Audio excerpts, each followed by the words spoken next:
right, dear listeners, welcome once again to WHAM. Can you get enough throat in there, Andy? Can you get some WHAM? I'd normally say so, but I'm just back from a convention. I'm starting to get post-convention crud. So if I do that, the chances are I then stop talking for the rest of the episodes, which might be better for some people. I don't know, but I'm hoping they want to hear what I've got to say. Straight in there. This week we are going to be talking about Warhammer Monthly Issue 1. We're going to get going on the series proper now. As always, I am Adam, and with me is Andy Turnbull. Hello. Who is full of the concrod. It's not full yet, it's just starting. Hopefully, judicious deployment of Lemsip and Strepsils and the like will beat it into submission before it flares up, because I'm back to work tomorrow, so... It's when you wake up tomorrow and you've got that horrible crusty feeling in the eyes. That's when you know you've got it bad. Yeah, hopefully not. Touch wood. I'm only back at work for a couple of days, then it's the weekend, so I should be on, and I'm working from home, so it's not too bad, but still. Yep, we're going to be talking about Warhammer Monthly Issue 1, which came out March 1998. The film that was at number 1 in March 90... Honestly, the top 5 here for March 1998 is brilliant. It's like, literally, this has made me very happy. Bruce was the Jackal number 2. A tedious remake, actually. It's like, how did that get to the number 2 point? Back when Bruce Willis could sell films. Who was the person trying to stop him? Was that when did they tap Richard Gere for that one, or am I thinking of a different film altogether? I have seen the Bruce Willis the Jackal. I have done everything in my power to forget everything that happens in it. I now need to know before we move on, just because. It's, Richard Gere and Sidney Poitier in his final film. Oh, poor Sidney. Please, no. Oh, that makes me sad. That does indeed, because again, just an absolute giant of a man in the field of acting, and just Raoul Julia being in last film being Street Fighter 2, the movie. Like, for all we love it, it's awful. It is, yeah. And it's so beneath him as an actor. Raoul Julia is having a lot of fun, though. I don't think Sidney's having fun with the Jackal somehow. No one had fun with the Jackal. Oh yes, Richard Gere doing his Irish accent. Oh, I'm flashbacks now. Oh, I'm sorry, getting PTSD to the Jackal. Yeah.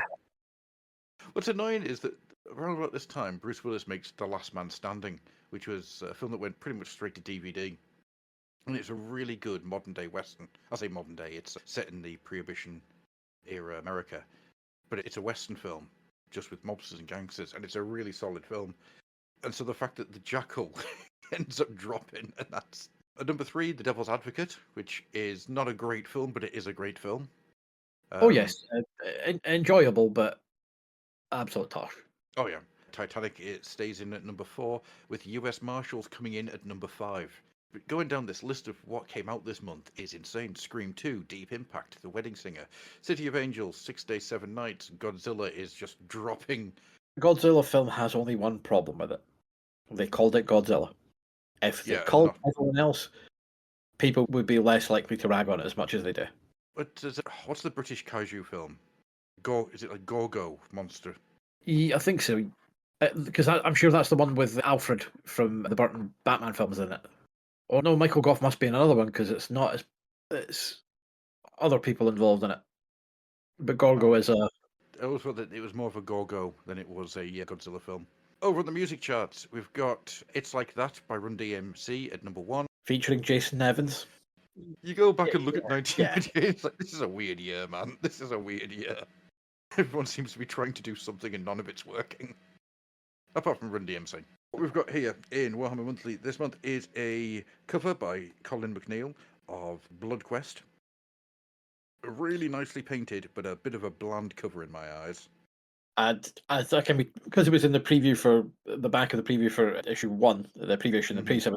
As I said, yes, it's a gorgeous bit of artwork, and it's the kind of thing, if you were doing like a credits page, you'd absolutely want that with script by Gord Rennie, art Colin McNeil, all that good stuff there.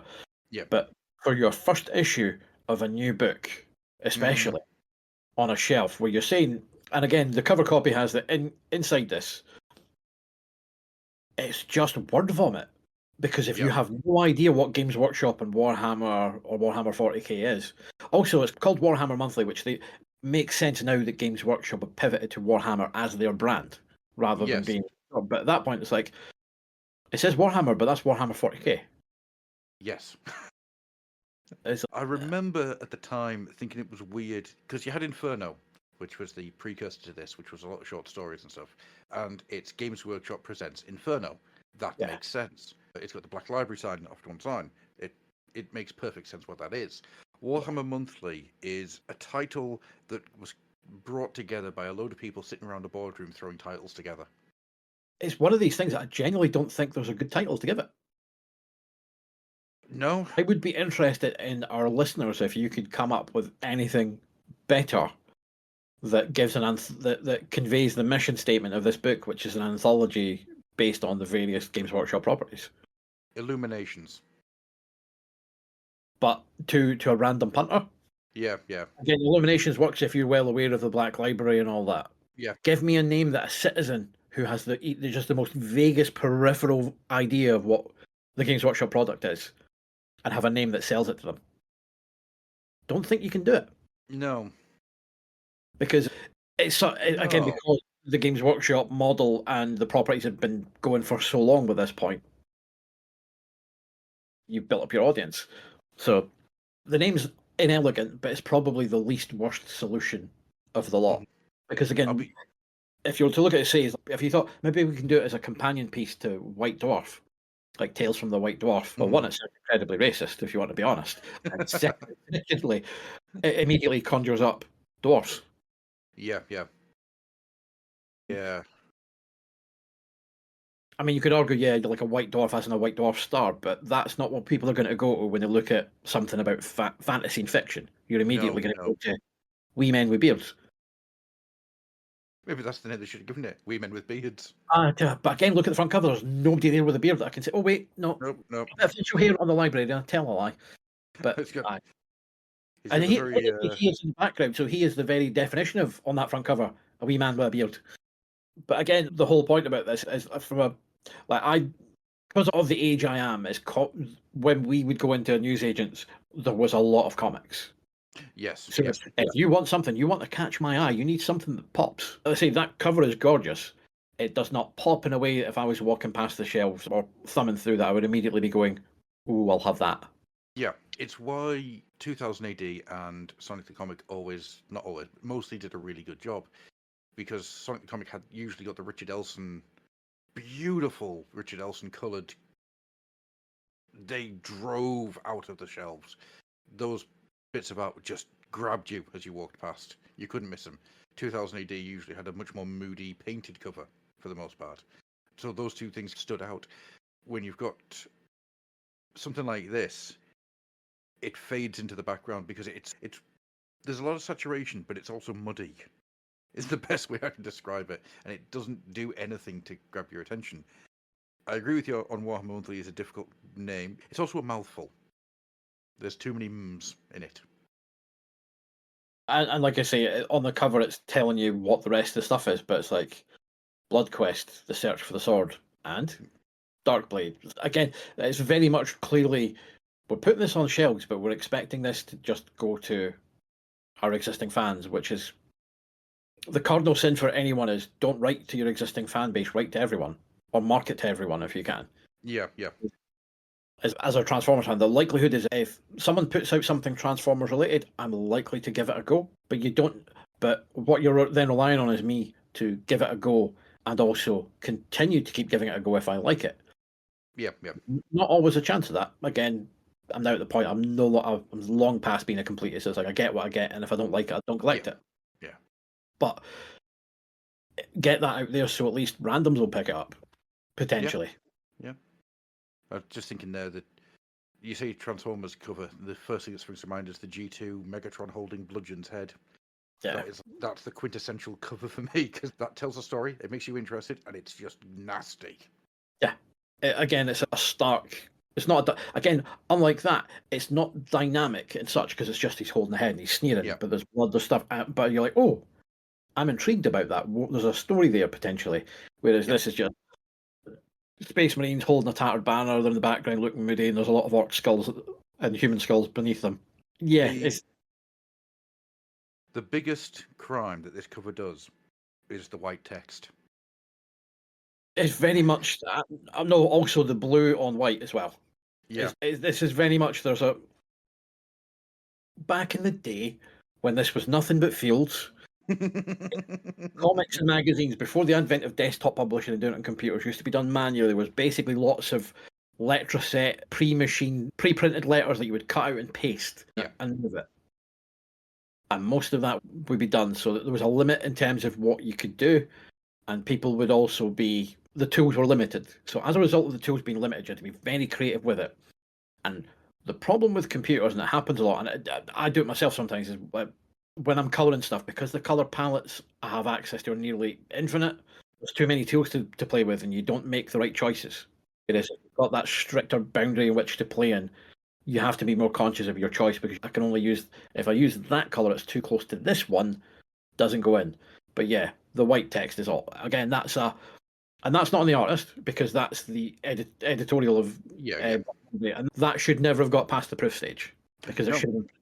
Someone's looked at that on a screen, and that's the worst thing you can do if you're doing anything for print. Is if you're doing something for print, even if it's just like doing small press stuff, which I do, is before I send it to my printer, I will print it off on the scabby, noisy printer you might heard behind me a couple of seconds ago, and print it out just to get an idea. So if I can read it on my scabby printer, professional printer will be even better. Whereas if I have problems reading it on my scabby printer, I can fix it. But if you're looking at it on screen, and you won't be looking at the right dimensions either, because you're looking at it on a monitor. Yes. These are all the things that tips that anyone, if they want to produce their own work for print, again, these are all freely out there. These are things that people have taught me as well as I've learned myself. But these are all things you can do. But yeah, it's all. One of the things I found when I was putting Pig Iron together was that what you have on the software you've got in front of you does not match up to the dimensions of the page. It just doesn't at all. And it drove me insane getting that to work. Yeah. It took me a good month to get my head around how to make that work. Yeah. You need to always bear in mind what's your end result. If you're doing it for screen, it doesn't matter. You can be a little bit more flexible on that. But if you're doing it for print, you need to be aware. So, like I say, as a cover, like I say, the image is gorgeous, and that, I say, just to stress is, but there's nothing in this hooking me. It's not what's the story, because that's the end of the battle. Yes. So even if there is a narrative to that, because almost all single images, unless it's just a character standing in the background with his arms beside his, or her arms beside the side, stock still looking forward. If there's any form of movement or pose or arrangement of characters, there is a narrative to the image, and it's just you're drawn out. But to me, that tells me the Space Marines have, especially because they've got their flag, they're planting their flag. We've won. We've killed the orcs. Yeah. It's an odd one to finish with. Yeah, because it doesn't give you any idea of what's happened, why it's happened. It just says, oh, and they win. Yeah. And the thing that really sits here, makes me feel very uncomfortable, is for the first time ever, I've noticed he's got Batman Forever nipples. And could have done without that. To be fair, that's Artificer armor. The Blood Angels are a bit more nipply than most of the rest of the Space Marine chapters, outside of the ones that have turned to Slanesh. But like a nipple, or so I've been told. But without wanting to correct Colin McNeil, who is a far better artist than I'll ever be, came up with that image, that may have been commissioned by editorial. Because that's the thing. Newsflash, for anyone who's not familiar, who likes comics but doesn't pay attention to how the sausage made, and not a judgment, not everyone needs to. I like these things and I can't help but want to know how it gets behind. Very often you will get a cover brief and you'll be told, here, I want specifically this, or you'll be commissioned with a cover and you'll provide 3 samples. And the editor will pick the one of the 3. So this may not be Colin McNeil's choice or his first choice. It'll be the one that the editor picked. To be clear. So it's not saying, oh, Colin McNeil can't do covers, because he bloody well can, because I've been reading his work in 2000 AD for donkeys, and they're good. So, and as we get on, we'll find out how good of an artist he actually is, because there's a lot to get into here.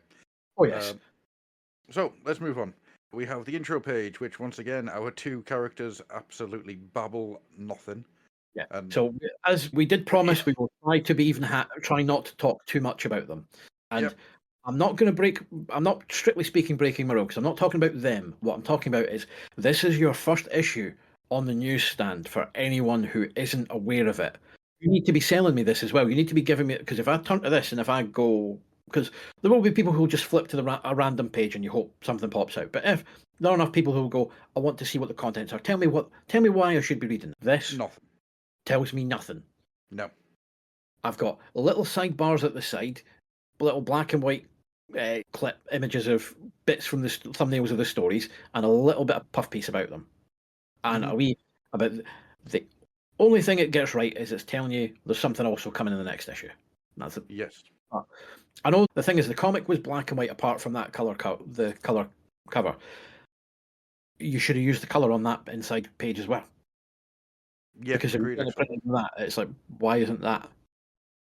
Because, and it's something we'll come on to in a minute, is that the little Darkblade thumbnail is just it's a mess. Can't make out anything on that. No, it's really bad. It's so dark. Yeah. You cannot pass a single piece of the image out.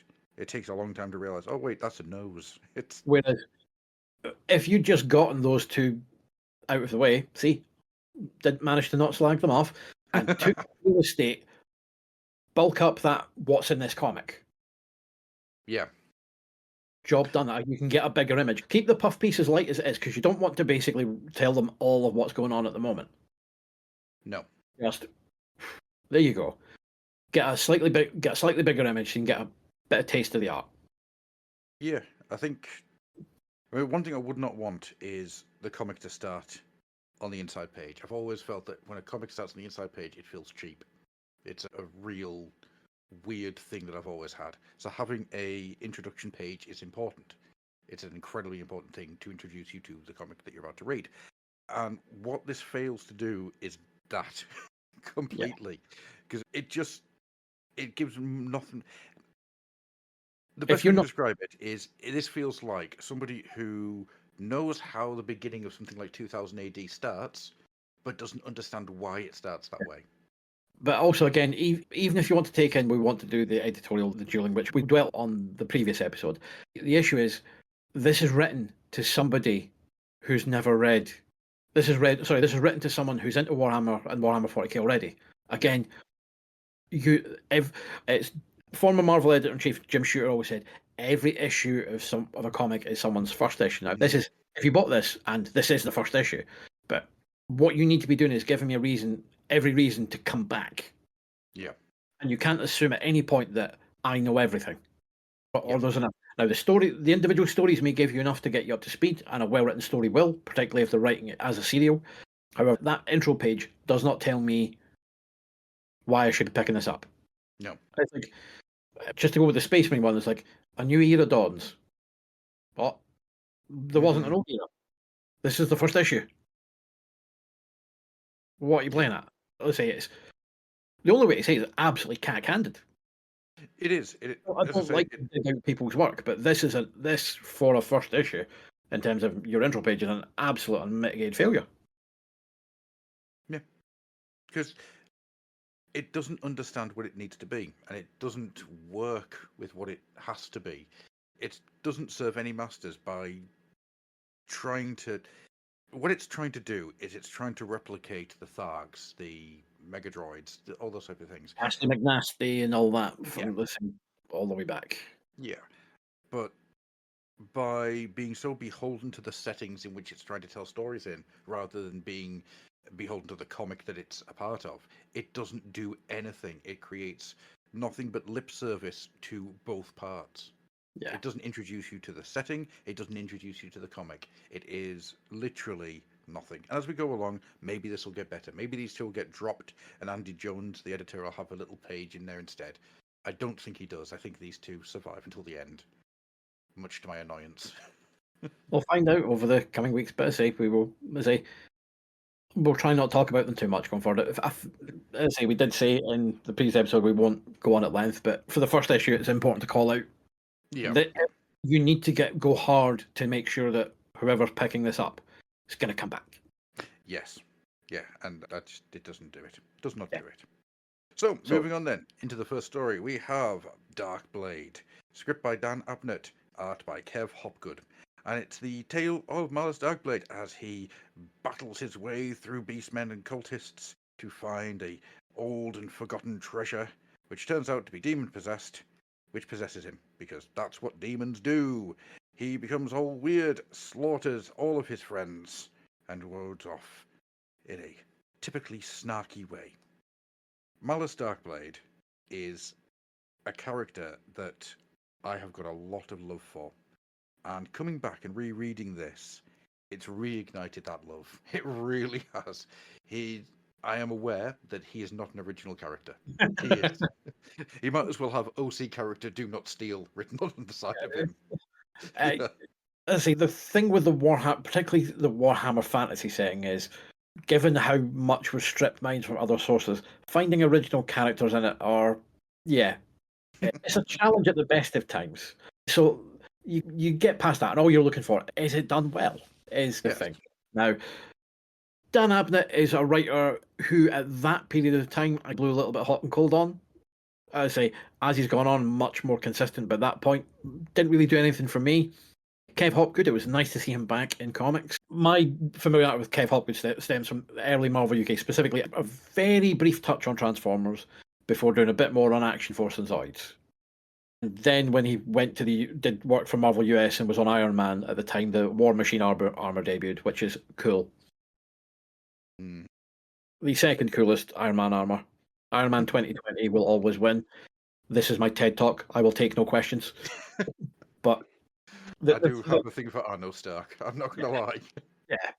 So you're looking at it in terms of, is it done well? And it's because this is your first part. So what you have to do is ensure, what's my premise? What am I doing? Why am I going to come back next issue? So that's you kind of have to judge that, not just in terms of, you can step aside quality of writing and dialogue in terms of what you need to be doing in this first issue, saying, what's the story? Who's the character? Give me enough to show me a little bit of personality, and what am I coming back next issue for? I have to say, and on those things, it's an absolute unqualified success. Yeah, totally agreed. The character, he's quite vain, narcissistic, very self-absorbed, and a wrong one, but at the same time, not a coward. Nope. Because it's the thing when you're writing anti-heroes or villainous characters, or slightly villainous characters, it's getting the line, because you shouldn't like them, or like them to a point, but you still have to know at the end of the day, they are a wrong one. Yes, yeah. It's like wrestling. It's like the heel and the cool heel. Yeah, you just stay heel. If you go cool heel, what's the point? Just be a good guy. Yeah, the Triple H problem. Yes, amongst others. Yes. Yeah. But the one I always go for is Jake the Snake Roberts. I love Jake the Snake Roberts. He's a fascinating man. But, oh man, I just want Malus Darkblade to be voiced by Jake the Snake Roberts. Actually, it would actually work. Just the whisper, and only occasionally going at a shout. Yep. Not the beginning of the end. It's the end of the beginning. Yeah, there's a lot about Malus I quite like. The character of Malus comes across really well. By the end of the second page, there will be no retreat. Once you are done with these obscenities, come and find me. And just leaves all of his mates to start murdering cultists. I'm off now. I'm going to go do my job. Yeah. The art. Oh my god. I can only describe it as it's watercolor pencils. It'll be a lot of ink washes. It's the art does all. There are however times where it is a bit too dark. Yeah. Now, full disclosure, I'm looking at scans. I no longer have my copies. They were inadvertently destroyed in a wallpaper steam stripping incident a few years ago, along with apparently a 5-figure amount of comics from my teens to when it was done. Oh, over it now. But so I'm looking at it from scans. Yeah. But so there is that. But it does get a bit murky in places. Now, I seem to remember that it got murky even when you had it in hand. Yeah. But I think it works. I think that it gets away with it for the most part, but there are a couple of bits where you're like, I could do with just punching that up a little bit. But no, in terms of the arc, it's what it needs to be. It's all organic lines. It's not, because it's clearly a lot of brushwork rather than using dip pens or markers. It's very soft, is the way I'd put it. And that softness, it just translates into just such a oppressive feeling. I'll be interested to see if a lot of the effects look like airbrush, but are they fully traditional, or is there a digital component to it? Because this is at the point where the digital art was making its name and its face known in comic storytelling for some creators. For good or for ill. It's like everything, it's a tool. It's just it Yeah. depends on who's using it.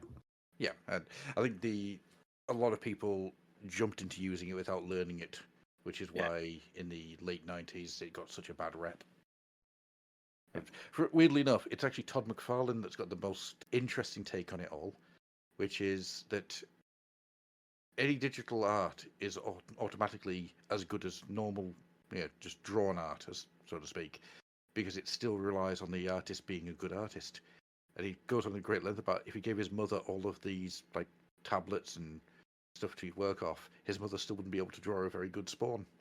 Yeah. And my God, Todd McFarlane making sense. That's a weird experience. Yeah. And as I say, they're in the hands of good artists. They sometimes get caught up in what fun they can have with the tools, and it gets in the way of the actual story. So again, what we should also point out that we're introduced to the second most important character in Darkblade, which is of course his beast, Spike the Cold One, who is very much a character in his own right. I like the fact that, for all intents and purposes, by the end of this story, you have three characters. You have the demon that possessed Malice through the ring that he picks up in a wonderful little three-panel bit of just the same picture of his hand, just becoming more and more crooked. Evil Dead 2, yes, as we like to call it. Absolutely yes. And there's something about, I always like when a panel gets repeated like that. It's something about it just makes me very happy. There'll be some reason for it, for some weird comic I read in the late 80s when I was a kid. This is the bit where this is why I think there was a bit of digital work involved. Copy and paste. Purely because the brushstrokes are the same. Yeah. In terms of not for the infection, but for the actual bits around his arm and what have you, and the light sort of things. That's identical, so that suggests there's a bit of digital going on. Yeah. Some stage in terms of how he does it. But again, this is not a judgment. It's a case of you need to get to tell the story the most effective way. If the detail is not the focus on panel 1 is the hand. Focus on panels 2 and 3 are about how badly infected the hand is. So you don't. Why would you invest the time drawing the hand again, concentrate on the infection? Yeah. I mean, they used to do it. They used to Xerox it, didn't they? Way back when. So yeah, I think you're probably right though that this has been used for Photoshop, just purely because whenever there's like a glow like around his hand in the panel above or in the candles for the other part, they don't look like they have been airbrushed by hand. They look like they've been digitally put in. Well, it depends. It could still be done by airbrush by hand because again, if you're doing it, you'd be masking it off. So they would all have the same order if you're careful when you're removing your mask, or if you're covering it with templates as well. Yeah, you're using ellipse templates. So no, you can still get it just that crisp. But I agree. I think probably those bits will have been punched up digitally. Yeah. There's something about the way that the light works that just makes me feel that they were done afterwards. Yeah, one of those uncanny valley bits that you can always tell. All in all, it's a really solid intro. I love the stuff from the demon. I have cursed you, Malice Darkblade. I have cursed you and made you my slave. Yourself, are you a demon? I am Zaka. My master is Zeech, Lord of Lies, and I am your master now. And the first thing that Malice does, of course, is just start kicking the shit out of a large black stone, going, you must be in there then. Yeah. And then you find that, as I say, he's like, right away, okay, you possessed me. All right, fine, I'll just slit me and throat. I won't allow that, Malice. And my own hand fights me. That is such wonderful, overwrought dialogue. It makes me so happy. Yeah, there is also there's always an element of fantasy that you need to lean into the purple prose every now and then. Yes, agreed. And especially in terms of in fantasy when you're just dropping random names here, there, and everywhere. Like you're talking about Kane, you're talking about Zinch. You're dropping all these bits of lore from 40k, from 40k, from fantasy, but you're doing it in an incidental fashion. And we're not stopping. The demon does speak a little bit in exposition, but that's needed to get the story moving. And I've read worse. Oh yeah, absolutely. There's a couple of things that I think are worth picking out here. First up, through the ring I have cursed you. Sorry, I should really do that in the voice. Through the ring I have cursed you. You have 4 seasons before that curse kills you.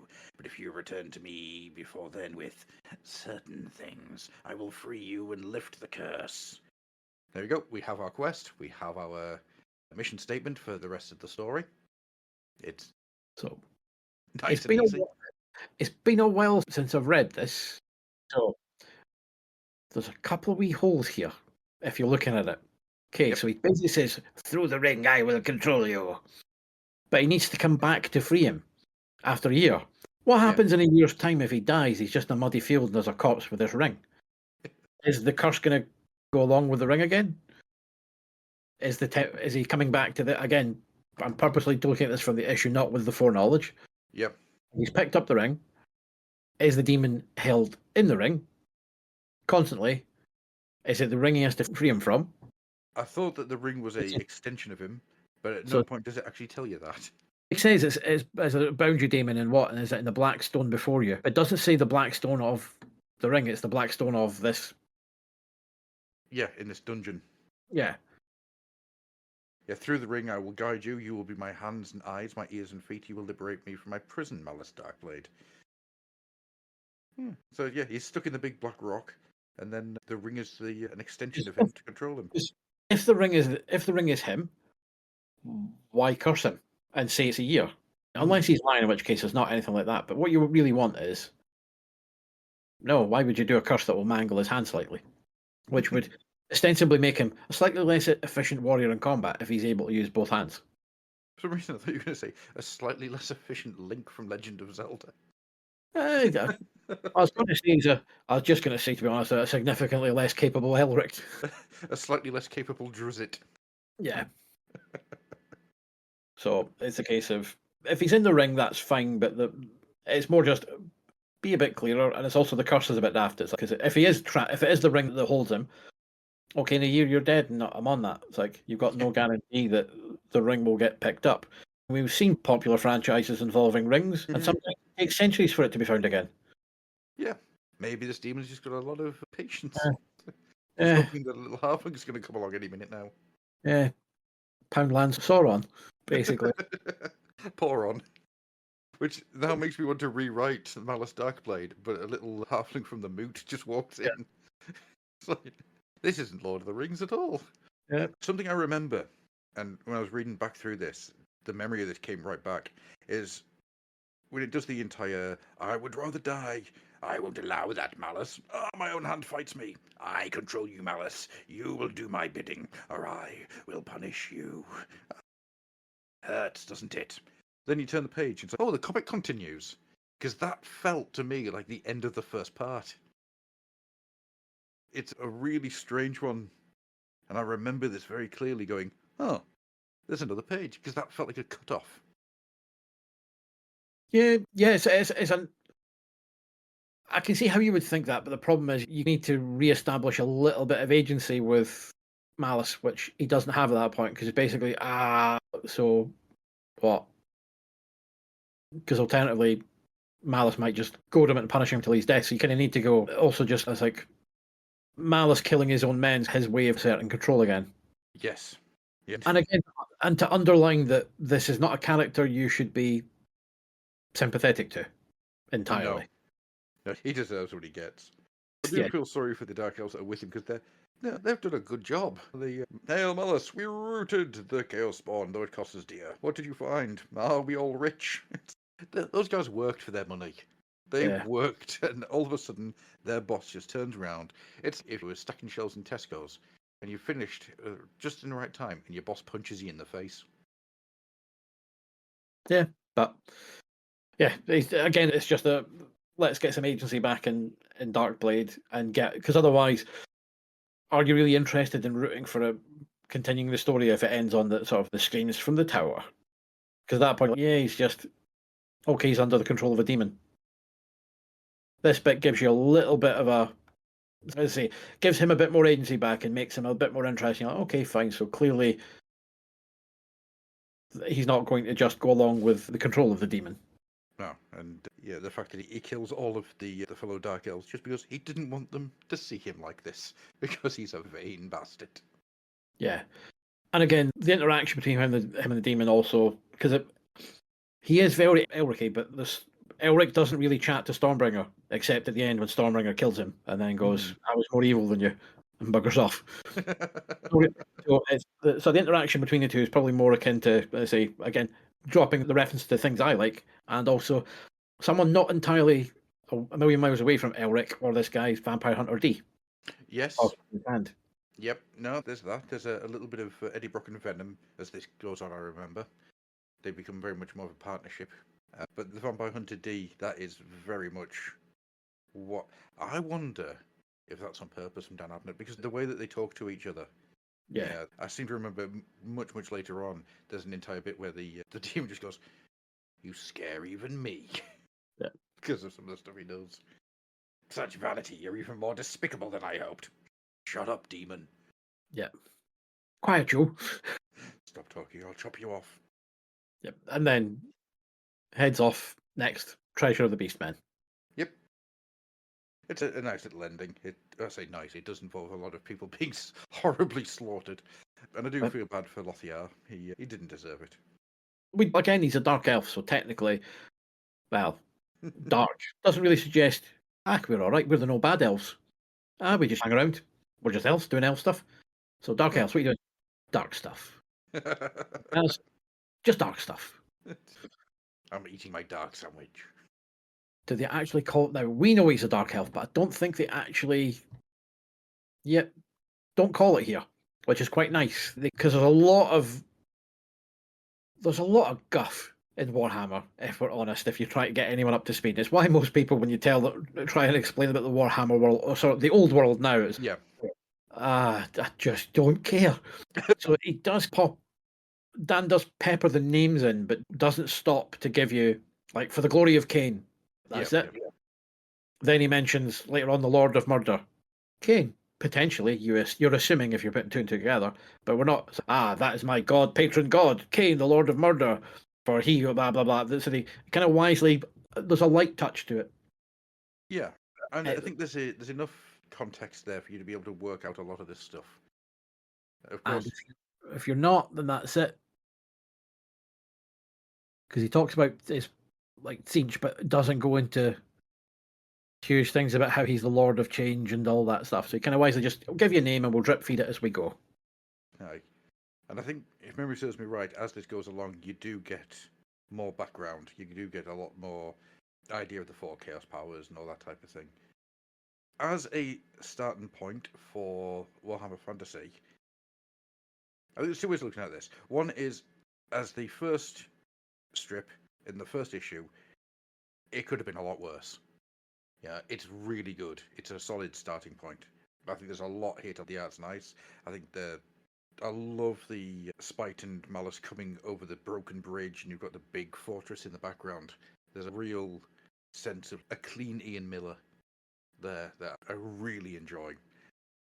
Story is really quite fun. It's punchy. It moves along. It doesn't get stuck dragging itself through the mud in order to explain what's going on. Gives you enough context clues. The only real downside to it, I think, is that I think it could have done with just a little bit of cleanup on the art. Just a little bit.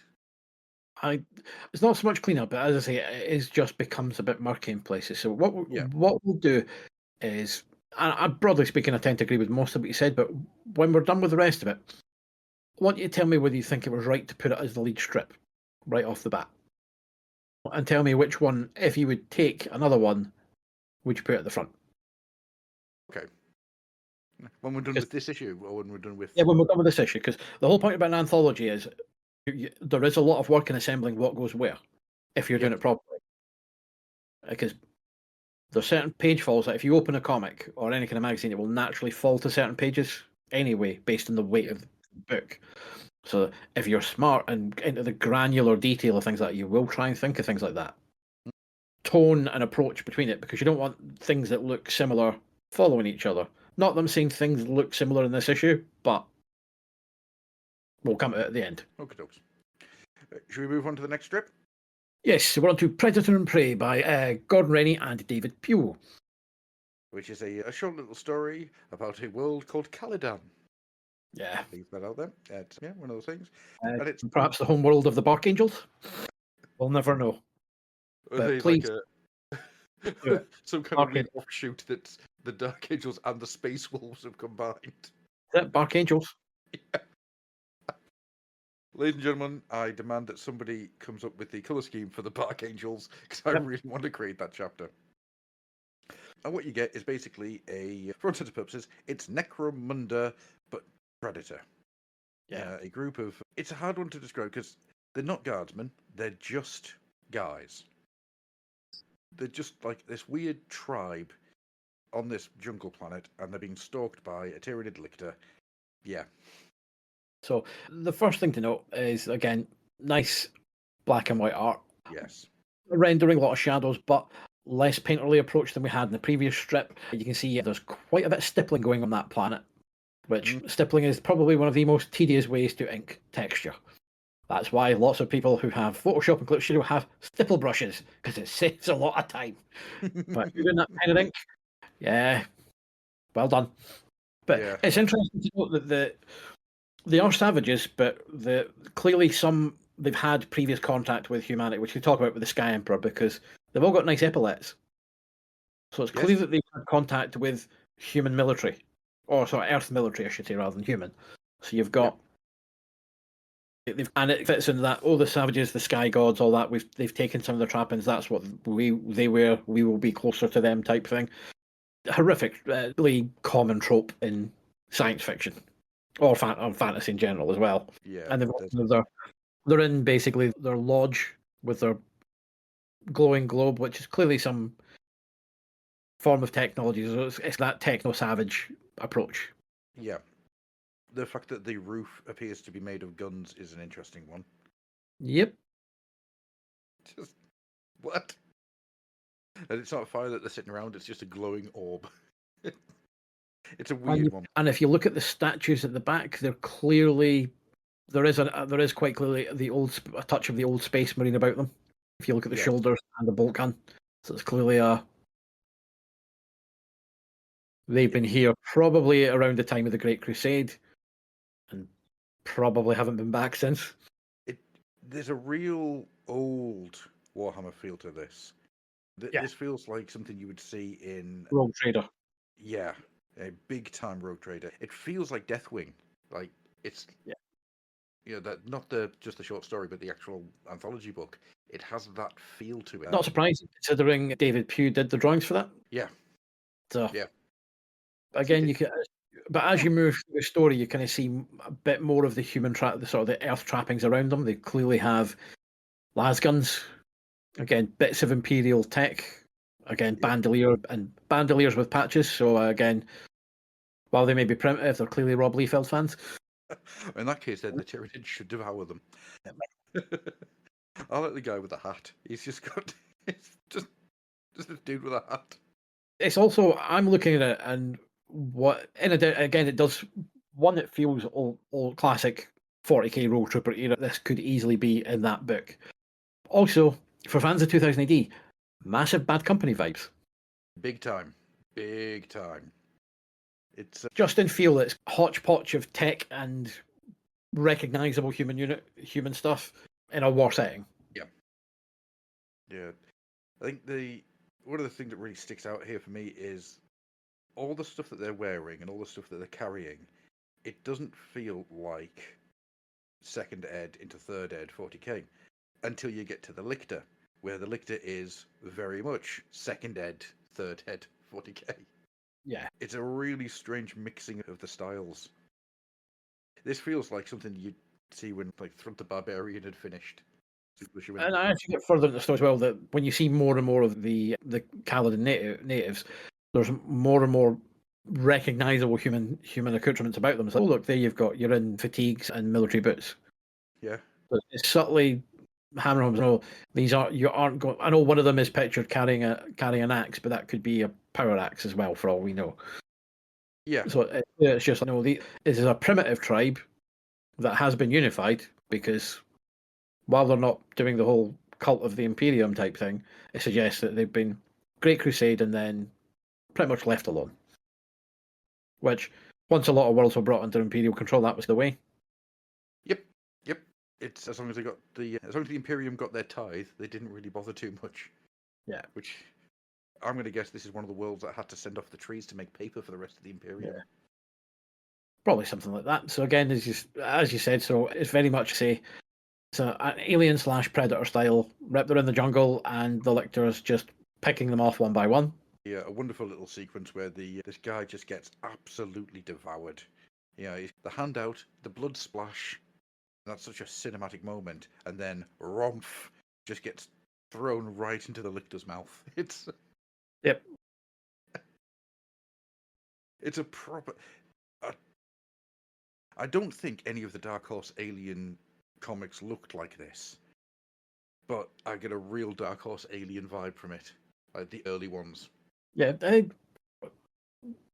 not a million miles away, but yeah, it's there. And the lictor at times, it looks like the lictor. Also, not a million miles away from Blue as well. Yeah. In the panel where he's like, he was my friend demon. I gave him a clean death, as his soul shall not be yours to claim. And just the background was like, yeah, very, very angry Cthulhu there. Well, I think the problem is that the lictor doesn't have that giant bottom mouth. Yeah. And by giving it this massive jaw full of teeth, it takes on a very different look. Yeah. And yeah, it does get real Cthulian, especially with the super pronounced eyebrows. Yeah, very octopoid, very cephalopod. And But as it goes through, the humans, as a collective, manage to do some damage with him. Then mostly with primitive weapons, like let's say the knives and spears involved. Because as anyone who has played 40k from second edition on will tell you, las guns are rubbish. Yeah, you'd be as well going out with a roll of toilet paper and a box of eggs for all the damage in opposition. It comes with a las gun. I'd rather it didn't. Can I have one of the bolters, please? Or anything. Yeah. What I do is this guy who I cannot keep these characters' names in my head. It's really bad. And I think it's an actual problem with the story. We know that there's Catan, we know that there's Hesh, there's Tran, but that's really about it. It's hard to work out who's who. Yeah. But yeah, the guy just goes, Tran's spear will serve me well, and throws a spear through the lictor, realizes that the thing is not a demon, it's an actual creature, because it bleeds. You are but flesh and blood, and I do not fear that which I know can be killed. It's Catan that saves the day, I think. Is it Catan? Yeah, it's Catan. But yeah, it's a little bit. But again, these are all with all these kind of stories like that. When you're introducing your big cast up against the one big beast, it's like basically which one's victim 1, which one's victim 2, which one's victim 3. Because part of this is you're showing, a lictor on his own is one monster, quite effective against, let's say, these primitives. So as Catan comes back, let's say after shanking the lictor. And then it's like he walks back to his village, which again is a hodgepodge of things. You can see there's slightly more modern, technologically advanced construction alongside straw roofs and plating and what have you. So again, it's Catan. He's returned from the hunt. Catan, where are the others? Dead. I left them where they fell, as is our custom, so that their bodies will nourish the jungle as it nourishes us. Or can't be hooped bringing them back. That's a little bit too much like. There's a lot of dead bodies there. And I'm only one man. What was I going to do? Just drag them all back one by one? Nah, I brought this head back instead. Look at what I brought back. It's cool. Look at me. I'm cool. I do find that a little bit like, as your father, the king. I think there could have been a bit of a better way of writing that one, but yeah, you only have a certain page count and you've got to get a lot of information across. I have slain the demon. The Sky Emperor will no longer be angry with us. He will once again protect us and watch over us. And then you have this absolutely gorgeous flagship turn up. Yeah. Basically, the spacefaring death cathedrals of the Imperium. Alongside the battle barge, which looks like a very angry train. You've got inside, and you've got one of the astropaths telling the admiral that he's got news of one of the survey vessels about the Tyranid fleet codename Moloch, which has been detected. And he sensed the communication between the fleet and one of its scout creatures. Again, they don't understand, but it's changed course and is drifting towards Imperium space. So they get the coordinates, and it's Caladan. And it says that the Tyranid subfleet will reach the world in some 7 years. So they ask the Admiral the orders are going to change to intercept. No. Our duty to the Imperium is clear. It's vital we maintain position and continue to monitor the progress of the main High Fleet as it approaches our borders. All other considerations are secondary. So this is your distillation of what the Imperium is like in 40k. It's like, we've decided on something and we're going with it. But what about this? We've decided. The amount of energy and time it would take to get new orders would be unreal. So it's just not bother. For anyone who knows the lore, it's basically the bureaucracy and all that's there.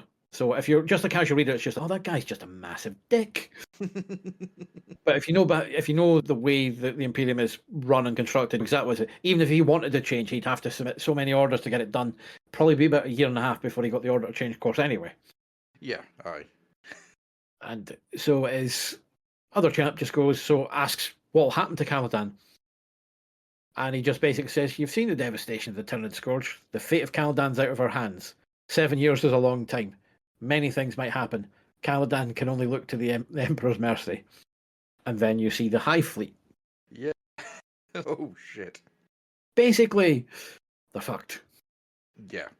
Which is interesting as a juxtaposition against the I have slain the demon, the Sky Emperor will no longer be angry with us. He will watch over us and protect us once more. And the reality is, nope. You are fucked, mate. You are utterly boned. Yep. Barring anything random, you are done. Yep.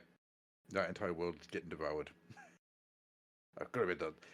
Weirdly enough, I understand why the art is so close throughout the opening parts, because it makes it a little hard to read at times, a little hard to pass, but it's to create that claustrophobic feel. Yeah. Once everything expands out into that wide screen for the spaceships and the astropath and the admiral, it is gorgeous. Having that space to be able to fully see anything, that High Fleet picture is stunning. I absolutely love it. Again, it's just basically you're looking at scale at that point, and if you're to zoom in, some of the art will probably be slightly cruder, but that's the point. Your focal points are like the three big ships. Yeah. And wisely, there's a few random slightly larger ones peppered in amongst the backgrounds just for variation, so it doesn't just look like a wallpaper of little bits. But yeah, let's say it's a nice done in one. One of the things about a good anthology is you probably want to just chuck in a one-off tale every now and then, just because it'll give you a bit of flavour for it, for the world, without having to commit to a longer story, and just a nice change of pace. If not every story is part one of every issue, shouldn't be like part one of it. Oh, they're all part ones, they're all part twos, they're all part threes. It's nice if you get your anthology moving, so things dip in and out. Yeah, you want to have staggered beginnings, don't you? As a really weird thing to get caught up on, the astropath's face. I don't know why, but the astropath's face when he's talking about the sensing a psychic communication, it's a solid. I don't know how to describe it. Compared to every other face in the strip, that face has been lovingly detailed, and I can't help but think, is that based on someone? Has he thrown somebody he knows into the comic? Well, it's what stands out. It's not so much that it's more lovingly detailed. He's a bit more dramatic, but it's either ritual scarification or he's got cables or something in him, because they run to his mouth and they run down to his eyes. Yeah. Which suggests it's maybe, and he's got obviously the black eyes, so I'm assuming is it maybe surgical scars or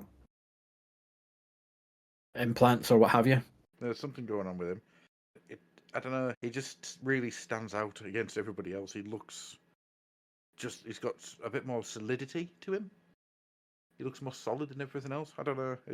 It's more, to be honest, you get that with the natives of Caladan anyway. They are much more heavily rendered than the Imperial guys, but that could also just to point out that they are just, the Imperium is this big, bland, faceless, soulless entity. That's a very good point, actually. One I hadn't considered. Yeah. Explains why everybody else has got more character. Yeah, all right. I can get behind that as a concept, as an idea. So, yeah, at least now we know why we've never heard of Caladan, because it got devoured very early. Yes. They are done. Moving on to the next one. We've got It's Kal Jericho. In the hit. Story by Gordon Rennie, art by Karl Kopinski, Karl Kopinski is one of the Games Workshop workhorses. That guy, it's funny actually, because the style that he draws in here isn't what he ends up being famous for. Yeah, he did some absolutely beautiful painted book covers and things. And he became known for being a really good. He was a painter that had a lot of Renaissance stuff going on. It's just, it's nice to see just his line work. The time that he was snagged by Games Workshop, they really, aside from the covers for White Dwarf, most of the work was black and white. So he cut teeth on that, and then showed obviously what else he could do doing again. But he's very much kind of the guy that they brought out, that came out of this as a name. Again, he wisely didn't stay in the realm of comics because he went to get a job that paid better. Yep. That's a sad but true comment, yes. Yeah. So now, again with this, it's Kal Jericho comes out of the game Necromunda. There's not really a huge amount to tell you about that, to tell you where the setting is. It's just Cal's wanted for theft and banditry. There's guild credits for him. And you get little bits about his high six. So he's just sitting doing the drinking. So we are clearly talking, again, bounty hunters want you. I've made a deal. I'm trying to cancel it. Short of 40-foot high skywriting to tell you Han Solo, he is Han Solo. It's Han Solo if Han Solo was the lead singer for Cold Chamber. Oh no, he's better than the Cold Chamber lead singer. But it's basically telling you, it's basically he's a Han Solo style character. You're getting that right from the go. Oh, I'm not worried. I've got the contract. They're all coming to get me. Most interesting thing is it's a lot of character. If you compare the faces between, it's not a knock between David Pugh and Karl Kopinski, but this is very much, there's a lot of good work going into the facial expressions. It's not, the first page is not dynamic in any way, shape, or form. It's the faces that are drawing you in. And again, to touch on what you kind of said on the last one, I'll guarantee you that everybody that's in that panel too is based on somebody he knows. Oh yes. It's just the way they're done, it's quite clearly some of these people. Yeah, I mean, there's a guy at the back. There's the lass off to the side, and there's a guy behind him. If that isn't the guy who was sitting across from him when he was drawing this, I will eat my hat. Or one of his best mates or something, but it's clearly you know that guy. And it's the same with the one in the very foreground of the panel with the unsavoury smile on his face. That's clearly one of your mates. You put that in and go, how do I make my best mate look creepy? Here we go. And I agree. I think there's a lot of... Because Kal did a lot of work of converting people who worked, mostly the writers and stuff, into a 40k style. So there's like pictures of Andy Chambers and stuff out there with the AdMech hoods and all that type of thing. And it was Kal that did them. So I think you probably bang on the money on that one. Yeah. So again, so your story kicks off and the guy he's talking to is just, it's fine, I'm not bothered. But someone still wants you, here the one still stands. It's like someone already has, but no one will be missed it. And you look under his feet at the table and there's 2 dead bodies. So your first page, you're basically like, this guy, you're getting this guy's too cool for school. We're like, no, we're hitting it hard right away. This guy's Han Solo, he's suave. If you're a 2000 AD reader, it's 2000 AD reader, Nikolai Dante as well, who's also has that Han Solo vibe. The dashing, lovable rogue. It's been a long time since I read a Nikolai Dante story. Yeah. I'm have to go back and read some of them. They were fantastic. But then your next page, the guy's basically saying, it's all right that you've killed them, but there'll be more that come from, because there's a bounty, rats will come chasing it, and then, lo and behold, as if on cue, 3 of them come. They're basically partially with cyborg bits by the looks of them. One of them's got bits missing from his brain by the looks of it. not in the best of shape. He says, judging with his one pack. So, Yeah. and it's just again, the guy goes, Kal Jericho. Which one of you miserable skimmers goes by the name of Kal Jericho? And the answer he gets is a bullet straight to the head. Yes. We know any of these sons of scabby scabs. Renegade, pit slaves, part of Vandal Feg's gang. Feg's got a price in his head even bigger than yours. Must want the bounty on you bad to risk coming out of hiding to find you. But then the others start shooting at the other two start shooting at Kal, and he takes them out. So one of the things that I like about this is the efficiency. Yes. It's one of these things is like, if a guy is that good, there should be an economy of movement. It's to go on a slight aside. It's like the Michael Keaton Batman film, particularly the first one, is the fight scenes more or less are generally good because it's no wasted movement. Yeah. It's just like when the guy's got they've got the two katanas for whatever reason, because like Gotham has katana wielding guys in bomber jackets. But there you go. And the guy does all the wah, and he just bang blocks him as much as he can, then pams him in the face and drops him. No wasted movement. Jericho's the same here, which is quite it's selling the thing of he's just no, that's right, bang, get it done, very quick. Again, it's doing the bit of it's like it's not telling you that he's cool. He's doing we're showing you why he's cool. Yes. And show don't tell is a very bloody important lesson in comics.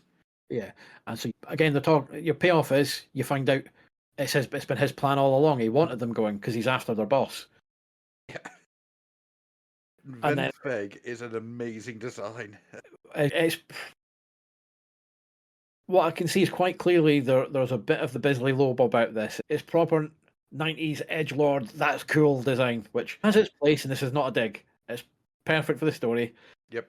Carrying a bolt pistol has he has the Bisley cybernetic arm that the mechanics had from ABC Warriors books 3 and 4. But in addition to that, at the wrist, there's bolted on as a chainsaw, because chainsaws are cool. I don't for things like this. I care not about that's not practical. That's not it. It's no, that looks cool. That looks metal. Let's go with it. Yeah, no, absolutely. The way I was looking at it was it's Bisley does Mean Machine by way of Popeye, and it's so wonderfully dumb. But obviously, I'm not saying that it's a bad design. I think it's a wonderful design. I think it's the picture at the bottom of the page where he's in that really dynamic running pose. Yeah, there's so much going on, and that freaking like loading arm that he's got on his back. It's just. See, the thing about designing characters is you kind of have to be aware of it's a cool design can be a cool design, but how often are you going to be drawing it? Now, this is a throwaway character, so you can go to town on it. If he's going to be the star of the show, and you're going to have to draw that absolute ball ache of a design for a year on end, yeah, don't bother with that.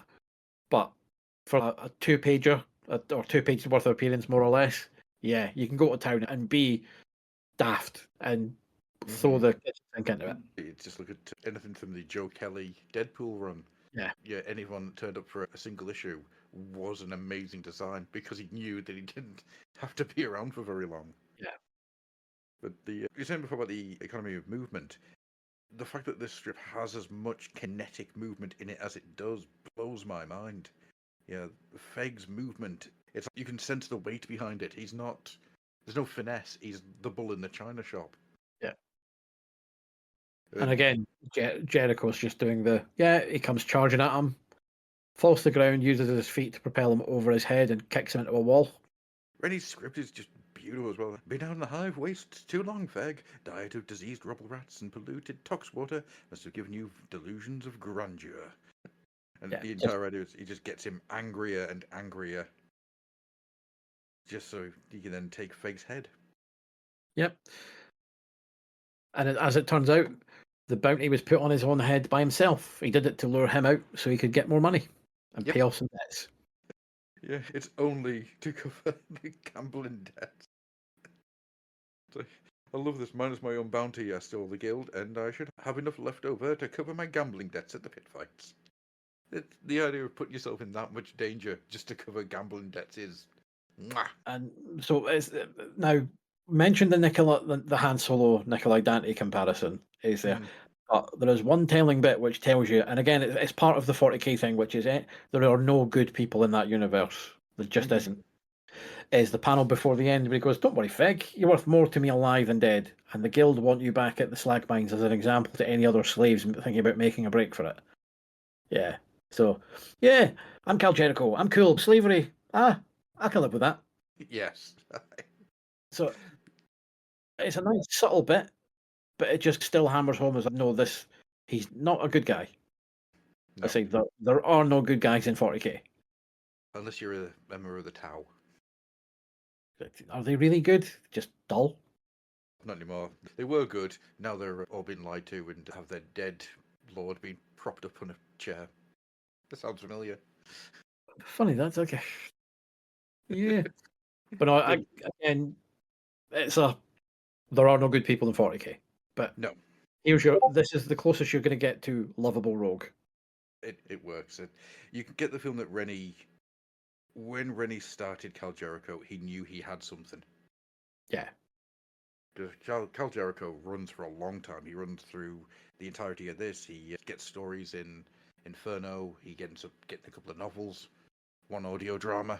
I say the lovable rogue character is always going to be popular because you want it's the good guy with rough edges. Again, you can go all the way back to what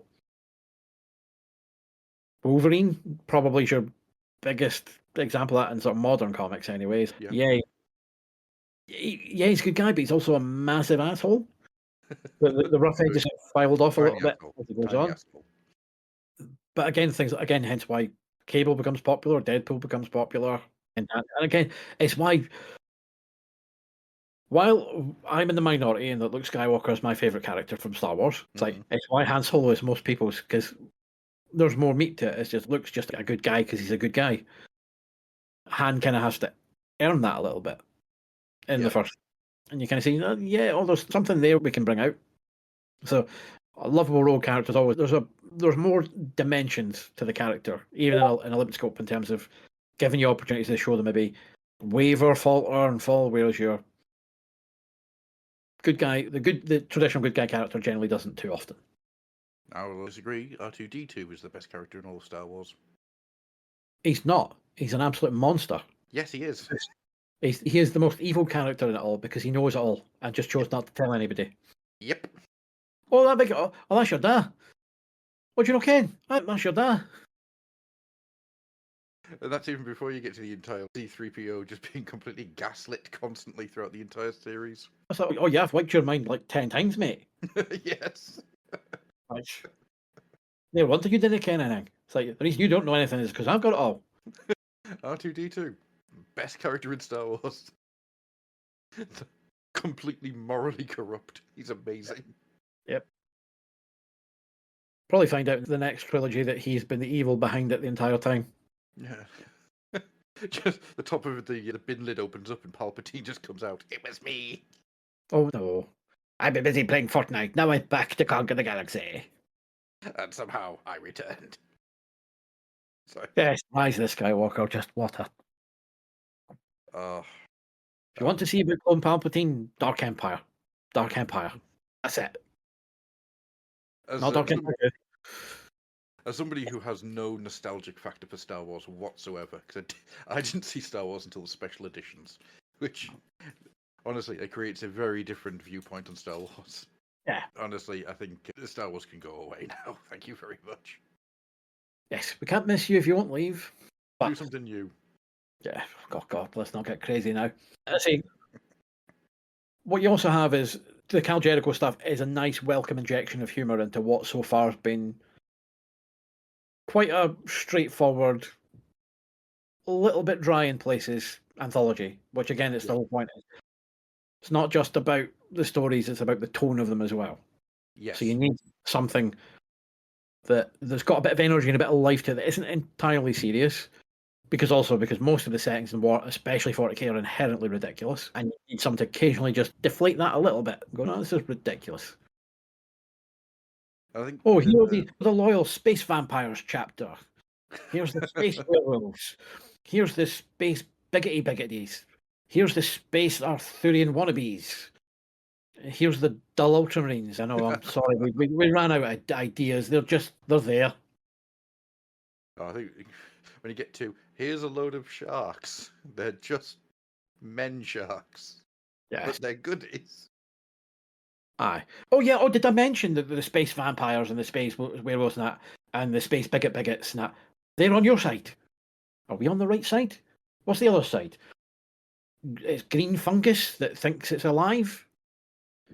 It's people that worship these daft gods of four very basic tastes, and these aliens that are totally not elves, absolutely not elves in any way, shape, or form.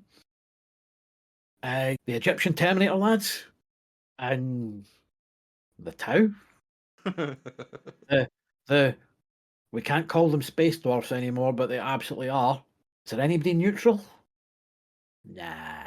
Not anymore. They all got exterminated. Yeah, neutral doesn't last long here. So should we stick with the vampires and the werewolves and the biggities? Yes. At least they're trying to kill other things to keep us from being killed. Yeah, alright, okay. If they land here, you'll probably be dead. Just collateral damage. Okay. It's fun to be in the 41st millennium. I suppose it'd be alright if you were going around and... Actually, that's something that needs to happen. I want a book of a guy doing a travel guide around 40k, just going from planet to planet, writing about his journeys and what he sees. The world of Gargantua 3 is a very nice world in the summertime, but in the winter, giant wolves fall out of the sky and try and eat your legs. The thing is, if we were to do a 40k one, it would pretty much need to be the here are planets you can visit where you won't get killed. Mostly. Yeah. This book is dedicated to the memory of the author, and by author, the original author who didn't make it off his first planet, but the editorial staff have continued on the book in his memory. I, Tarquin, as the 975th editor and contributor, say thank you from my deathbed. I've managed to get space pox. But to be honest, any guidebook from 40k would just simply be the instructions. Hide. Yeah, true. Or, so where should I go in the Imperium of Man? Nowhere.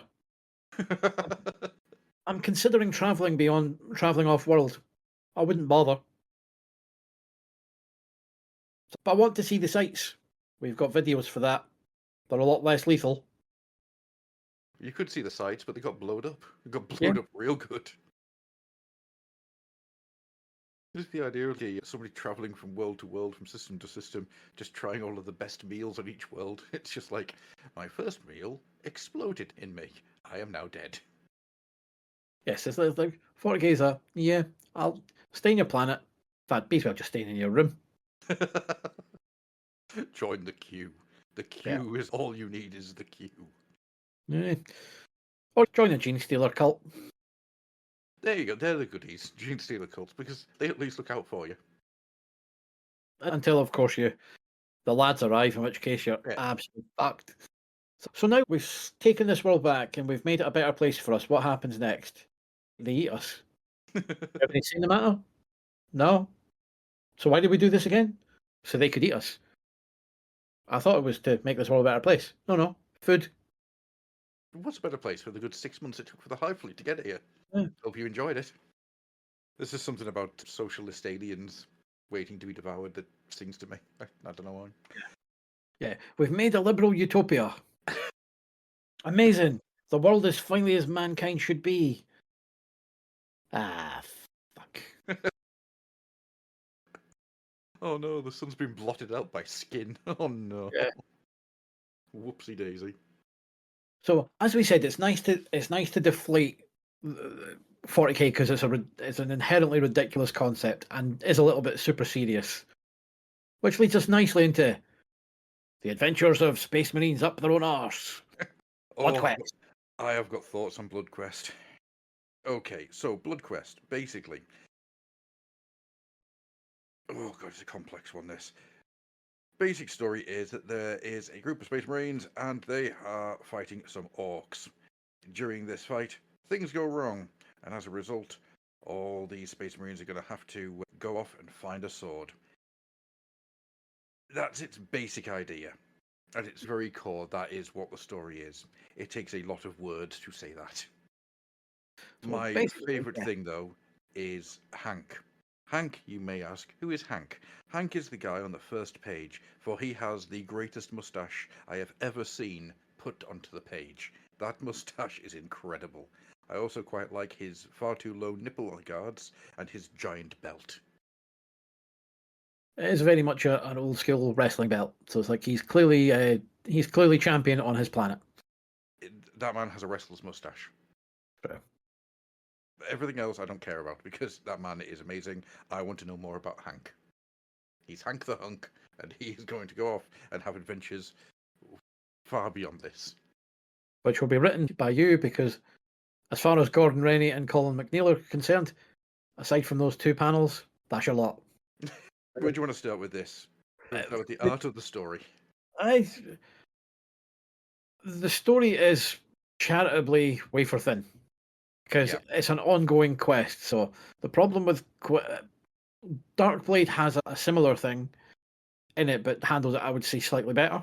Because one, you're getting a little bit more fun with the characters, and it's only one character. This is introducing a whole troop of Space Marines, of which you'll learn a little bit about them as you go. So one of them's got the Red Thirst. You don't know exactly what the Red Thirst is. We do because we play 40k. Again, as I say, here are the space vampires. With the amazing haircuts. Yeah, I mean, it gives you a little bit of an idea. Why did I risk bringing one possessed with the Red Thirst, you asked? Cloten has a death wish, Tyranno. All he seeks is to die with honor before he succumbs to the call of the bloodthirst. How could I deny such a thing to one of my brethren? So you get an idea of what the... Yeah, and you've got the librarian having to go into the mind of the orc to try and find out where the MacGuffin is, the blade in Carmine. But it doesn't go entirely well for the librarian. But that's what you get for only taking a Codicier when you should have went for a slightly better librarian. I think it was is Codicier level 2 or level 3? Level 2, yep. Level 2, I thought it was. Yeah, I know you can have your chief librarian because Mephiston's wasn't exiled, but come on, get a level 3 librarian in there, come on. But he succumbs to the daft orc mindset. And they do the only thing possible with a Marine who's feeling the after effects of a psychic link is they sedate him through the careful and judicious application of the butt of a bolt gun. You've surely got ways to do that with a wee bit of sedative or something like that. No, get twat his head and give him a concussion. The guy everyone goes, Emperor be praised, he still lives. I should bloody hope so. You want to sedate the guy, you don't want to bash his head out. Yeah, what I really do like in this is when the librarian gets inside the orc mind, the page gets real, I don't know, rumphy. Yeah, there's a real sense of dream logic to it that I quite like. And I think that's down to the pencils and the inking, how it's been put together. Yeah, also, a lot of the panels aren't... It's an easy way to do it is get rid of your panel borders and have them more meld into each other as well to make it seem like it's a stream of images rather than a coherent sequential story. The orc with the planet burning under his face, I love that image. That is so gorgeous. And your little bit of a thing is like this: the orc is clearly a figurehead because it's powerful allies. Their faces hidden in shadow. Yep. I wonder who they could be. That's a mystery that we'll find out in book 2, I think, if memory serves. Yeah, into book 2. Yeah, because I don't think it's book 1 that you find out. No. Spoiler: this goes for at least, is it 3 books or 4? 3 and a bit. 3 and a bit. As I purposely have not went back and reread all of the issues ahead of this because I want to try and judge the issue on its own merits rather than its place in the bigger story. Yeah. I'm doing exactly the same thing. I want to enjoy going through these again from scratch. I think one of the things I need to really put out here is I like Gordon Rennie's work.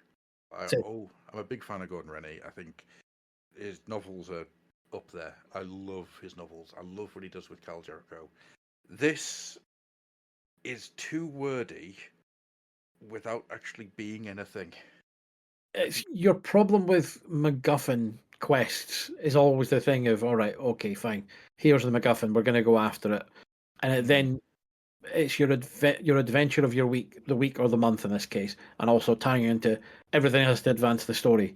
But the thing is, what we talked about in the first story with Darkblade is you get a sense of who the character is. Now, Yeah. Leonatos is ostensibly the main character in this. He's in it, but you know nothing about him. Other than he'll give his men a fair crack of the whip, letting Cloten go with his it, but you don't know anything about him. No. He's a cipher. He's a reason for the story to happen. He's not a character. Yeah. That's, I think, where my problem lies.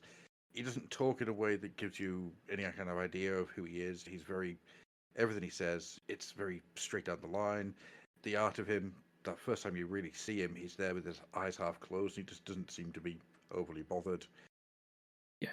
And again, to go back to what we said about Kal Jericho, and again by Gordon Rennie, is we talked about show, don't tell. This is the exact inverse. All that's happening in this issue is we're being told. Yeah, yeah. Whereas the first one with the Kal Jericho story, we get shown why we should actually be interested in Kal Jericho. No, absolutely. It's a shame because I have memories of Bloodquest, and coming back to it, I was disappointed. Yeah, I was very underwhelmed. I say the art is great. I say there's no on that, but this just feels generic. It's the best way to put it. And you're like, and as you said, I'm a big fan of Gordon Rennie's work as well. I know he can do better. Not everyone's going to be a winner. And again, I'm trying not to recall what happens later on and just judge it on its own. Again, you've got scope for it to do better, but your first episode, you want to really hook people in. I don't think this does that. It doesn't. I think for me, it does the exact opposite, which is a weird experience. And it might be that Bloodquest gets a lot better as it goes along, but as a first issue, as a first part of the story, granted, it's more the second part because we've had the first part, we've had the introduction to it. If you weren't lucky enough to get a preview or be aware of that, and you've just picked this up in WH Smith, you're screwed. This is your first part. Yeah. And that's the point. You've got basically a half page tells you, on the first page, tells you what the story is. And it's nothing. It's nothing at all. And I try not to be negative on things. I find that it's very easy to just fall into negativity and not get across why you feel that way. But it's really hard to get anything because there's no hook, there's no substance. It's literally a group of people saying words, and very little of it is interesting. I mean, there should be. There's stuff in here that should really grab you, like, all shall die, all shall burn, Garshul, all shall kneel before the Destroyer. The Destroyer is coming, the Imperium of mankind is at an end. But because it's hidden, it's submerged in what is just constant words. It doesn't do anything. You don't feel anything for it. Yeah, I'm coming down hard on Bloodquest. I know. I didn't expect us to be as hard, but part of me thinks it's the structure of this first part. Yeah. Is because the easier way to do it is you kind of mostly keep it. But it's where the important bit out of this, if you wanted to get a bit of intrigue, is the spearheading it is the page of the visions. It's the spearheading at a champion, a destroyer, and behind them powerful allies, their faces hidden in shadow. So there's someone pulling the strings of this guy. You don't give that away at the start. You have the librarian at the end recovering, and there's something else that I need to remember. And so you don't. So clearly, you're saying that at this point, the librarian has seen all of this, and you're assuming he knows all of it. But you kind of have it at the end that, oh wait, there's something else behind this. It's not just a. So there's clearly a reason why they nicked the blade. Yeah. You don't get it in this. It doesn't quite hammer it home enough that, you didn't lose the blade. It was taken for a reason. Pop that in, and while it doesn't do anything about the Leonatus being as dull as dishwater, gives you a stronger hook for the next part. Yeah, aye. So the way this ends, there's nothing here that makes me want to come back to it. It's almost like an episode of TNG. If you look at it, look, it's opened with the ship orbiting a strange random alien planet. Mm-hmm. Look, it ends with the ship going away from said alien planet. It's aye. Yeah, it's an odd one. It's again, you have do the visiony bit, then have later on the librarian after we restrained him, and you just have the librarian staring at the mirror, and you have that panel back with it wasn't just the orc. There's someone else behind them. I can't see who, but someone else is pulling the strings. I think. So give me a mystery, because right now all it is, we're going after the blade. I now know the next place to find the blade potentially. Yeah. There's no subplot to this, which is the thing. Where's my B plot? Yeah. Any ongoing tale should have your main plot and some subplots. You've got one with Cloten being going to go full vampire at some point, but there's not enough of that to make me care about why I should bother. Whereas if you'd given us kind of the mystery of oh shit, someone's manoeuvring this for a reason, there's a bit of intrigue there that I would, let's say from my point of view, I would get behind. I think what I'd probably do with it is I would have the librarian doing the mind meld, so to speak, on the battlefield. Because then you could have Cloten causing merry hell in the background, going off and doing his stuff, keeping all the orcs away whilst the librarian's doing it. And it would just give that sense of urgency to it. Yeah. Because it would just Yeah, that's it. There is no, you're right, there's no urgency to this. This is effectively the Space Marine equivalent of admin. Yeah. Time to get the paperwork done, boys. Yep. Yeah, they just unleash Cloten. Cloten goes off, does his thing. There's no sense of urgency. There's no sense of threat. He just does his thing. They drag him away. Librarian does his thing. He gets knocked the hell out, and off they go. And because of that, there's nothing to it. You don't care about anything that's happening to anyone because nothing is happening. Or what you would actually do is do that idea, but have what you do is to make it easier. While Cloten's fighting it, as you've got the librarian it's like he's burned through all of them. There's only one left. We can't trust Cloten not to kill it. Get your mind in. Yes. While he's fighting. Something like that. Something a bit different, but just tweak it. But yeah, let's say this is just we've got a thing to do. We've done a thing to do. On to the next thing. It's like just ticking off the Blood Angels to-do list. Tick, yeah. Tick. I'm hoping it improves, and I think it does from vague memory. Like I say, I'm not looking on spoilers, looking at the rest of the issues, but I remember enjoying it back in the day. Same. But as I say, I hadn't read issue 1 at the start. I got issue 2 as the first one I picked up. And hopefully that's a bit of a better standing. Fingers crossed. Yeah, it's weird, especially as Bloodquest. And the weird thing about Bloodquest is it's what the Ultramarines movie is. The Ultramarines movie was meant to be Bloodquest. They were going to make a CGI Bloodquest series, CGI Bloodquest film. But then, of course, that budget got sliced down and became the Ultramarines film, which is, hoya! That's something. And all in all, it's a shame because I did come back to it, looking forward to it, and it's really taken the wind out of my sails how much I didn't like it.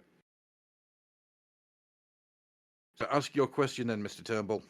So, based on that, would you have necessarily had Darkblade as your lead-off strip in the first? No, Kal Jericho should have been the first. Interesting. Kal Jericho is a rip-roaring adventure. It's got a lot of energy to it, and it's the type of thing that would draw you in. So my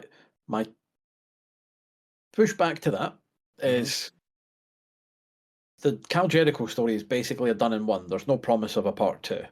Yeah. So you want to get them hooked. Now, normally, and also with the art being as I would normally agree with that. Thing is, Bloodquest is the one I would have opened with. Okay. If it had been better. It's the if. I actually think Darkblade is the one that's the best fit for it. You want one of your ongoings at the start rather than one off. Bloodquest also, you could get 40k in Argos. You didn't really get one. Well, you could still pick those games up in normal shops outside of.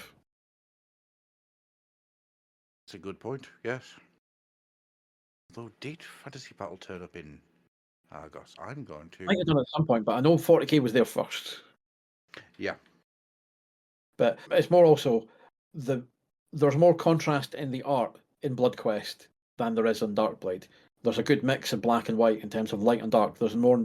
The thing about Darkblade is there is no negative space, and negative space does help draw the eye and frame an image. Yes, that's true. Yeah. No, it was just 40k that was ever sold in Argos. Never Fantasy Battle. Yeah. Interesting. I know that we didn't really get into the art on Bloodquest there, which Oh, the art's fantastic. It's yeah, Colin art's brilliant. McNeil in his. He'd been doing this black and white sort of stuff in the magazine for Shimura for a while. So you again, we had his lovely fully painted stuff on the cover. He does have in him, and it's more in a few years' time, takes slightly more Mike Mignola-esque style to the line in terms of much more solid blacks and a lot less rendering. Okay. A couple of 2000 AD guys get the Mignola influence. Kev Walker's one of them. Again, but he still will occasionally go back to the more detailed stuff as the story demands it. But for Dread, it kind of works, and for Worlds of Dread. But no, the art is gorgeous. It's nice and clean. The Marines have a big heft and a big weight. I kind of like the fact that the Marine shoulder pads look a lot wider than they normally would. They don't look as tall. There's something about that I really enjoy. And I seem to remember at about this point, I swapped all the Marine shoulder pads so they were long because of Bloodquest. Yeah. It's a shame I don't think I've got any of those minis anymore because they probably look like arse. But no, the art is gorgeous. I say nobody in terms of the artists, they all do a banger job. As I say, from Darkblade, a little bit less heavy on the blacks, so the black and grey at times would have helped a couple of panels. But again, in terms of the art and the storytelling, it's still fantastic. I would say the Bloodquest art is my favourite of the book. I like Kal Kapinski's Kal Jericho, but I kind of look at the Dashing Rogue and go, you kind of. The comparisons to Nikolai Dante and Simon Fraser come in a bit too hard for me as the comic fan. Yeah. And Simon Fraser's is just a little cleaner. But I get why it's slightly not as clean because it's 40k. It's not a clean place. It's all grubby and dirty and what have you. But for me, it's the Colin McNeil art in Bloodquest is there, and it's the only reason you would come back and read Bloodquest again because the first part just doesn't do enough to make me go, I really care. No, my attention slid off it like butter on a hot pan. I'm annoyed at how much it took me 3 attempts to read it. It's all the memory cheats. I didn't care I remember not caring a huge amount for Darkblade back in the day. Yeah. It was one that was like, it's there and it's competent, but it was the one that kind of went, aye, all right. Yeah. And it was, like I say, Bloodquest and Titan were the two I really enjoyed. Mm-hmm. Oh God, I hope Titan's not bad. I will be so sad. The only thing is when the memory cheats and it does you, it's I've sworn this is. I'm like I say, to be clear, it's not a bad written story, Bloodquest. That's the thing. All we're just saying is there could have been more of a hook to get you into the second issue. I think what it comes down to is it should have been tighter. If you're a fan of Space Marines, you'll stick with it, and if you're a fan of the Blood Angels, you'll stick with it. It's the kind of thing that you'll have an inherent kind of. And I am, but I prefer Dark Angels, as I've said in the previous episode. But I love the art's enough that I'll come back because more Colin McNeil. Thank you. Oh yeah, absolutely. I think the art it's top notch. Yeah, I love the weight everything's got. Yeah, that's the thing. It's mass. It's like I like. It can be quite often if you read comics, you'll see things that look very pretty, but there's no substance to them. You kind of look and go. They don't look like they're interacting with their environment. They just look like they've been drawn on top of it.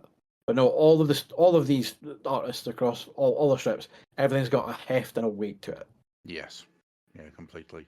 See, I would actually say that I prefer the Jericho strip, the art in the Jericho strip, just for the movement and the kinetic movement that it's all got. It sings to me. It very much calls my name. It's my type of thing.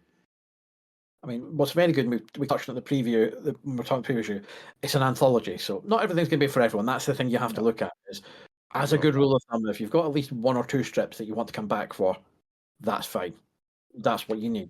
But you also have, it's black and white, so you've then got how different are these art styles going to be in terms of contrast. Because it's easy if you're doing an anthology, you've got a mix of colour and black and white to kind of differentiate them just at a glance. Whereas, this is all black and white. But you've got moody, painterly, gothic stuff for Darkblade. You've got very precise, lovingly rendered, lots of good shadows and light for the Predator Prey. Yep. You then have, as I say, slightly cartoonier, but I say very kinetic, very well staged for Kal Jericho, and then for Bloodquest, you've got just the impeccable storytelling of Colin McNeil. Let us say that the mixing of spaces. I say bizarrely out of the books, his is the one his is the lightest of the stories in terms of there's more white on his pages, which does help Yeah. it stand out. Yeah, it does. Because of everything, the art in Bloodquest is really, I say simple, but that's not what I mean, because it's not simple. It's a lot of work has gone into it. But because you've got those really clean lines, everything is very easy to read. It's very translatable. You can understand everything that's happening. And then you've got that one big page that's just full to the brim of detail, and it looks incredible. The art it's impeccable. It's absolutely impeccable. So you'll probably find that this will be a theme over the issues. And for anyone who knows me, probably can guess what's about to come now. Is in a comic, it doesn't need to look pretty. It needs to tell me the story. The storytelling is more important than the lovingly rendered thing. Yes. You can do as much detail as you want, but if it's not in service of the story, you've not done your job as an artist. Yeah. It has to do. And so you'll tend to find when I dig in at an artist at some point over the course of this, it will not be about the craft, it'll be about storytelling choices, because it always has to be in service of that. Because art's subjective. There'll be artists that will come on this book that I will go, yeah, one for me. And there will be artists that you'll all be going and trying to disagree with me, and you'll be told, no, Simon Harrison is the best. I will be taking no questions. This is the end of my TED Talk. But I'm very well aware he's quite a Marmite artist. I remember, because I got into 2000 AD and Strontium Dog at the time he was on the book. I remember people ragging something fierce on that, and I'm like, no, he's brilliant. But art is subjective, so there's always an element of that. So, Of course. I'm honestly surprised people were ragging on him, but I suppose change is different, isn't it? And he came from Carlos Esfera, who'd been done the book pretty much since the Star Lord days in 77 or 78. Yeah. It's you're not Carlos. You're different. You're changing. Oh God, no, I don't like it. Help me. Not at all. But that's it. It's just so. I say, as a first issue, does it get more right than it gets wrong? Yes, I think it does. I think there's a lot in there to get your interest. I think the biggest failing that it's got is it doesn't explain the worlds in which the settings are based in very well. It is entirely built for the people who already know them. And if you were somebody who just picked the comic up off the shelf without really knowing anything about what it's based in, you're gonna possibly struggle. But then again, I think they tell enough of the stories of the world that the story itself is in. So you might not realize that it's all based on two very separate worlds. You might just think these are their own stories. Yeah. I think it gets more right than it gets wrong, but I don't think it's the home run it could have been. No, it definitely isn't. Yeah. That's the thing is, anthologies are a big thing. What I will go back to briefly, and I didn't touch on, is in terms of production. So if we've touched on the Darkblade art being quite dark. That can also be in terms of just how the printing techniques come in. So you will need to judge things like ongoings over a period of months, because once they've seen what the book looks like in print, artists will change their style accordingly. Yes, Because correct. can I evolve my technique? So you may find that Darkblade, I wouldn't say lightens up, but perhaps changes emphasis a little bit at times to help to ensure that the reading experience is as good as it can be without sacrificing the atmosphere, which is what we've clearly gone to create. Yeah. It's when we find out that Bloodquest actually becomes hyper detailed and super kinetic down the line. What the hell just happened here? Yeah. I think all in all, we're not going to be scoring the issues because that's a silly thing to do. Yeah, But I would say it's an above average release. yes. I mean, if I'd bought issue 1, I'd have bought issue 2. Yeah. So for me, it would have done enough had I got it. What I'm looking at is, because let's say things I like, I go, yeah, but I can see how that could have been done better. Yeah. To be honest, it's easy to do that 20 odd years after the fact. I think as well, one of the big things we've got to think about here is Black Library didn't make comics. This is their attempt at a comic. This is them trying to do something. Comics had been commissioned for White Dwarf, but they'd never done anything like this.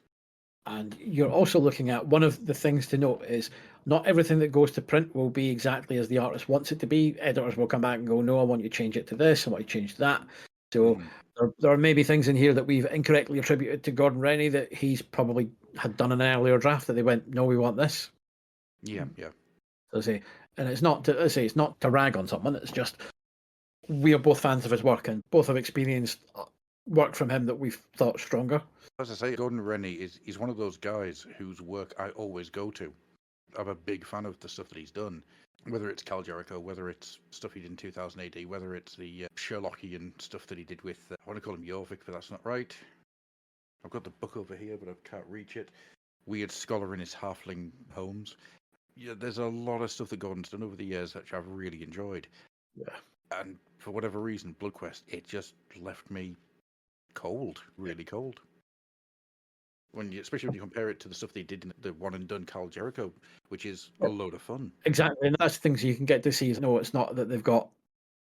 And again, any creative's always going to. Not everything's going to be a home run. You're going to swing and you're going to miss now and then. And if that's his swing and a miss, still decent enough. It's just not what I was looking for. And yeah, it'll be interesting to see as we go along if our thoughts on it improve. I hope they do. All fingers crossed. So, I think with all that being said, then we'll start to wrap things up. Thank you very much, Mr. Turnbull, for joining us today. It's been good fun getting back into this. It's a pleasure as always. And and what was in? I don't think you actually told us what was in the next issue other than Titan. Yeah, my scan doesn't have anything else, so I'm assuming it must have just been adverts. I am really looking forward to getting into Titan. That's the one that sticks in my mind as being the pinnacle. That and Demonifuge. I remember Demonifuge being very good. It's an interesting one, which I don't want to go into too much now because we'll talk about it. But it's picking Anthony Williams to do the mech, a more mech. Again, I know that there's plenty of humans in, but he wouldn't have been my first choice. And it's not it's not criticism. It's just it's not who I would have associated with that kind of thing. No. Would they have gone for someone that's done kind of the big robots, any big robot stuff before, or anything different? But it's I say without going into detail, it's more when they kind of Sabnet Lanning and Anthony Williams. Okay. It's a strange choice, but I seem to remember it's one that works.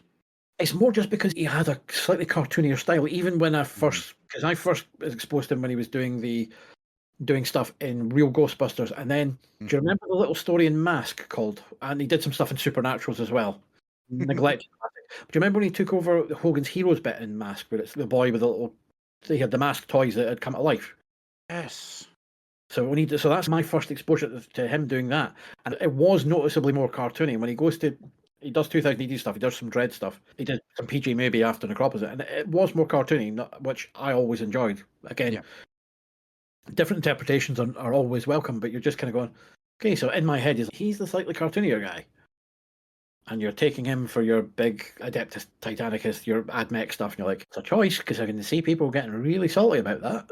Because funnily enough, a lot of Games Workshop fans take this thing a little bit too seriously.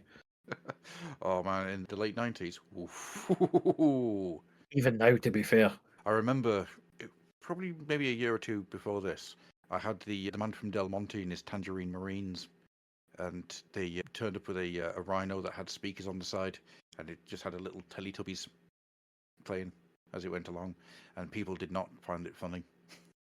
Yeah, it's just it's the whole point about it. Yeah, do what you want. So again, yes, yeah, I'm sure you're probably going to rock up to a grand tournament with it, but God, I don't think I'd ever in my life want to go to one of them. No, not my thing at all. I know plenty of people who go to them and they enjoy themselves, and that's good for them. Yep, good for them. I'm not going to piss on somebody else's parade, but that's not for me. No, it's not something. I'm always much more about the narrative play. Again, it's why my army list for anything always leans to what's the lore about. Yeah. Like if I'm doing any of my Dark Angels army are either generally being heavily Deathwing or heavily Ravenwing. I don't generally do an all-purpose one. I just kind of go what bits I like. Also, a little bit of Deathwing, but on the hunt for the fallen, so I'll get loads of bikes and speeders. Or if I'm doing again, lots of stuff that fits. So it means you might not always win every game, but it feels more fun to play.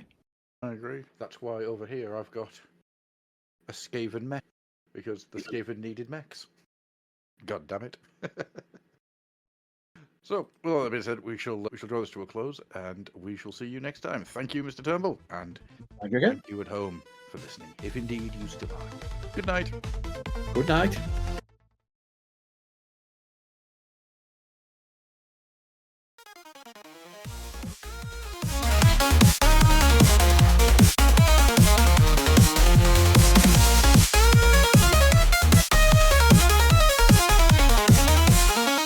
You have been listening to WHAM. WHAM is the only and probably best Warhammer Monthly podcast you'll ever hear. If you've enjoyed this, find us on Patreon at patreon.com/thefluffandhammer. Thank you for listening. See you next time. Bye-bye!